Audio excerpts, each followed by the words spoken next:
Raleigh, North Carolina. And inside this house, a man's body's been found. Likely cause of death? A single gunshot wound to the head, making this a homicide investigation. Enter the CSI team to start the painstaking process of photographing and cataloging every square centimeter of the crime scene before it gets contaminated. Miss something crucial, and it might not be possible to return at a later date. That is, until now. I'm Josh Klein, technology consultant and innovation specialist. Here in North Carolina, investigators are experimenting with a new way of recording crime scenes that could revolutionize forensic science.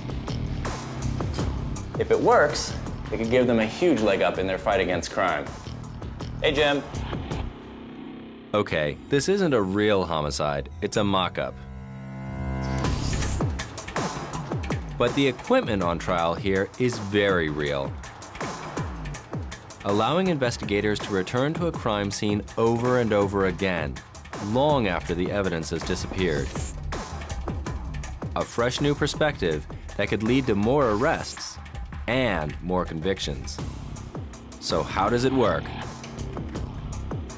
Well, it's all built around one crucial technology, 2,000 years in the making. Welcome to The Link. Understanding how everything around us came to be is like piecing together the ultimate puzzle. Because behind every invention, there's always a backstory, featuring brilliant minds, great civilizations, and extraordinary breakthroughs, all linking together to create the world we live in.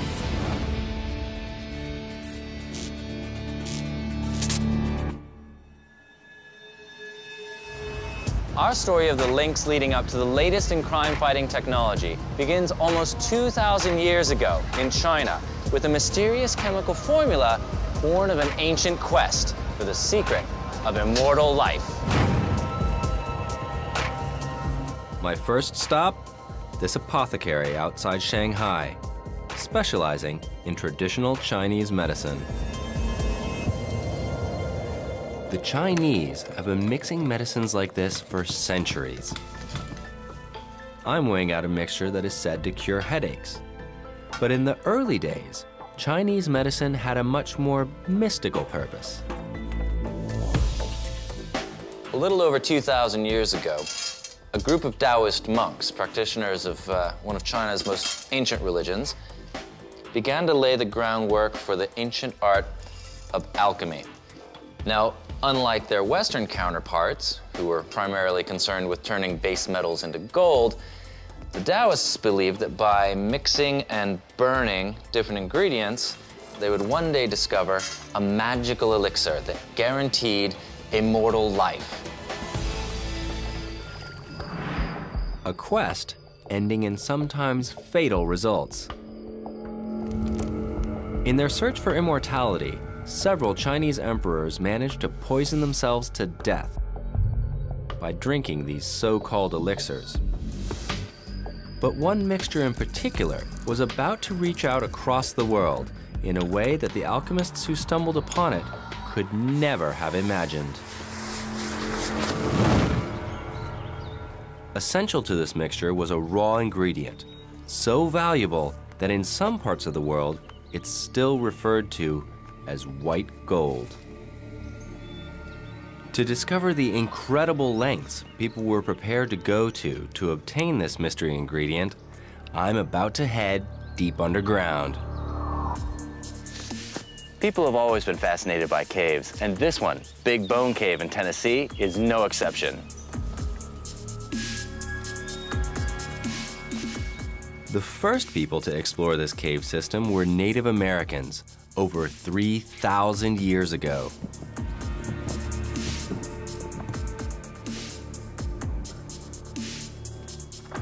It's absolutely incredible how long these caves are. It feels like we've been walking for miles and miles. And the Native Americans that came through here had nothing to guide them except for cane torches. All right, just be very careful when you're crossing through here. Use your hands, make sure you got 3 points of contact. It's thought that these caves originally provided Native Americans with a valuable source of medicine. But I'm looking for evidence of more recent human activity. And here it is, the remains of what was once a successful mine built by the Confederates during the Civil War. It's amazing how the dry atmosphere has perfectly preserved everything here. We've got wooden pipes, wooden ladders, there's a giant storage vat. There's even a tramway here. That's all that's left of what was once a thriving mine. In fact, this whole setup looks more like a factory than a mine, a testament to the painstaking work that went on here. The reason the miners went to so much trouble was in 1806, a substance was discovered here, a substance derived from bat droppings. But instead of hauling tons of bat dung out of the cave, the miners processed and purified it right here in these huge vats before carrying the valuable finished product up to the surface. And what you get is this. These tiny crystals are potassium nitrate, also known as saltpeter. You can use it to make fertilizer. You can use it to preserve food. It's even used in toothpaste to treat sensitive teeth. But I'm interested in a very different property of saltpeter. One which explains why the Confederate Army went to such lengths to obtain it. Because if you mix it up with charcoal and sulfur, then put a light to it, whoa! You get gunpowder. The same mixture those ancient Chinese alchemists stumbled upon more than 1,000 years ago, but which they called the fire drug. But then, around the 10th century, the Chinese find a new and unexpected use for this extraordinary substance. Rather than burning it in the open air, someone has the bright idea to pack it tightly into a bamboo tube and then light it. And a whole new world of possibilities opens up.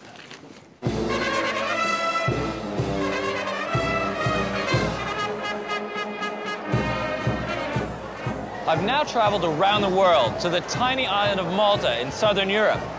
And the reason for that is the people here are completely crazy about fireworks.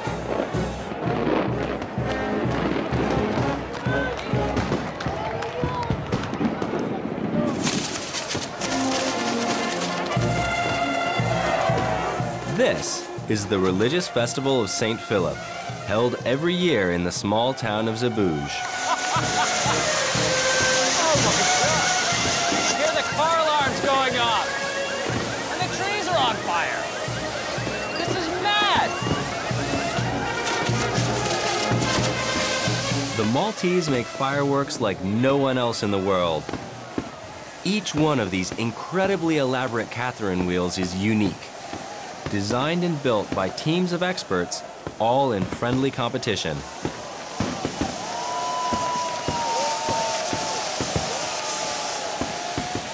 And it's to tap into this expertise that's the real reason behind my visit. Lots of technologies are invented for a single purpose, and then find another use that takes their development in a totally different direction. And in China, that's what's about to happen with gunpowder.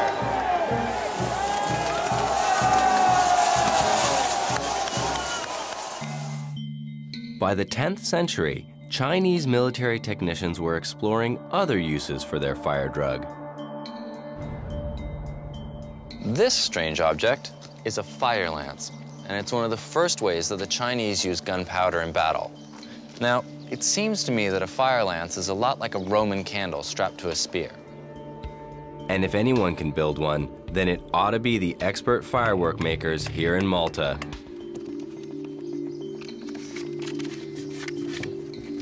The next step is to put it in place with the lance. All right, well, let's do it. Okay.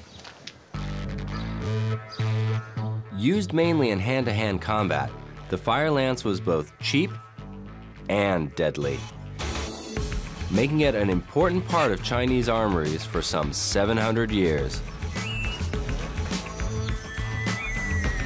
And there you have a fire lance. All right, let's try these things out. Let's do it.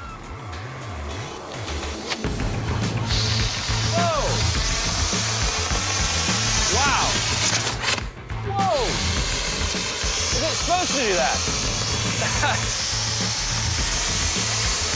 Ow! They're really hot! Woohoo! Oh, moly! That's amazing. But you know, despite their ferocity, the fire lance has a major drawback. Thanks to their limited range, soldiers still have to fight in close quarters.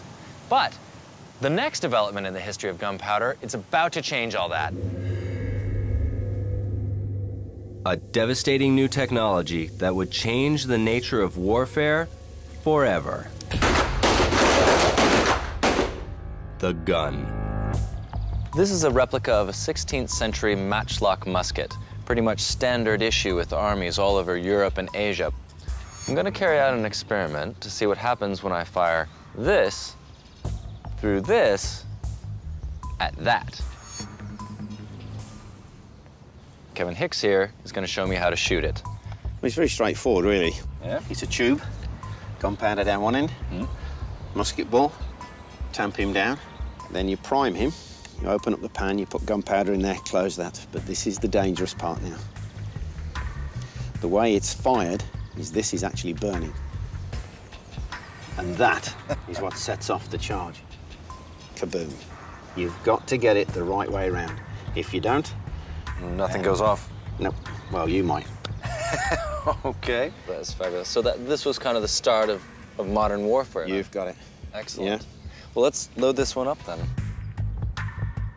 My target is a full-sized pig's carcass, covered in cloth, much like a soldier's uniform. Basically a small cannon, isn't it? Yeah, it is, it is. I mean, you're lighting off an explosive right next to your face. Now, hold it. Right, now you're on your own, so when you're ready to fire, you let me know. All right, ready to fire. Nice and slow, bring him gently down.